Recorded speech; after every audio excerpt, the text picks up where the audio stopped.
Does the gentleman seek to yield further time? I do. I seek to yield 2 minutes to the gentleman from Florida, Mr. Ross. Gentleman from Florida is recognized for 2 minutes. Thank you, Mr. Speaker. Thank you, Mr. Nugent. Today I rise to offer my support to hold the Attorney General in contempt of Congress. In December 2010, Border Patrol agent Brian Terry was killed with a gun that was allowed to walk across the border as a result of Operation Fast and Furious.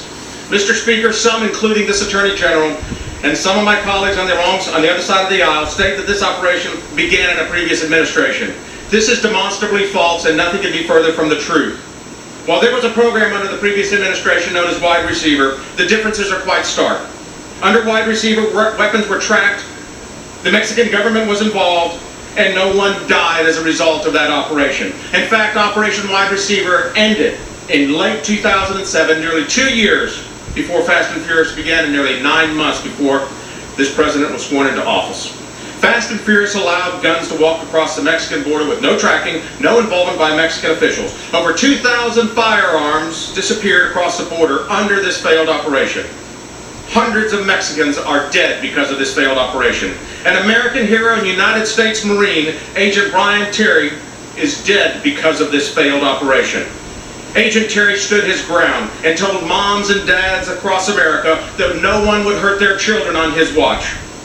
He stood up and took that responsibility. To this day, and I mean no one in this administration has had the guts to stand up and say, it was my fault. Attorney General Holder had refused to comply with a congressional subpoena that was issued in October of 2011.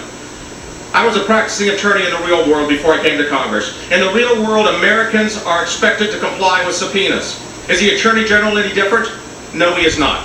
Are we just supposed to take Mr. Holder's word that we have all the information? That may be how Washington works, Mr. Attorney General, but that is not how Main Street works. Mr. Attorney General, what are you hiding? What are you hiding from the Brian Terry family? What are you hiding from the American public? I've said it before and I will say it again. You can delegate authority, but you cannot delegate responsibility. Mr. Speaker, the Attorney General can stonewall all he wants. The Attorney General can misremember all he wants. But whether he likes it or not, today responsibility will land on his desk. Mr. Speaker, I applaud Chairman Issa for his steadfast leadership in the pursuit of the truth. I applaud my colleagues on the other side of the aisle who are putting the search of truth before party. Request 15 seconds. Mr. Speaker, I yield another 15 seconds. The gentleman is recognized for an additional 15 seconds. Thank you, Mr. Speaker. Finally, Mr. Speaker, I applaud all of those, like Agent Terry, who wear the uniform of the armed forces or stand on the border and guard our nation. Agent Terry knew a thing or two about duty. He died while on duty. It is now the duty of this Congress to hold those responsible and accountable for this failed operation. We will not forget, and we will always stand with you. I yield back. Gentleman's time has expired. Once again, members are advised to direct their remarks to the chair. Gentleman from Massachusetts. Mr. Speaker,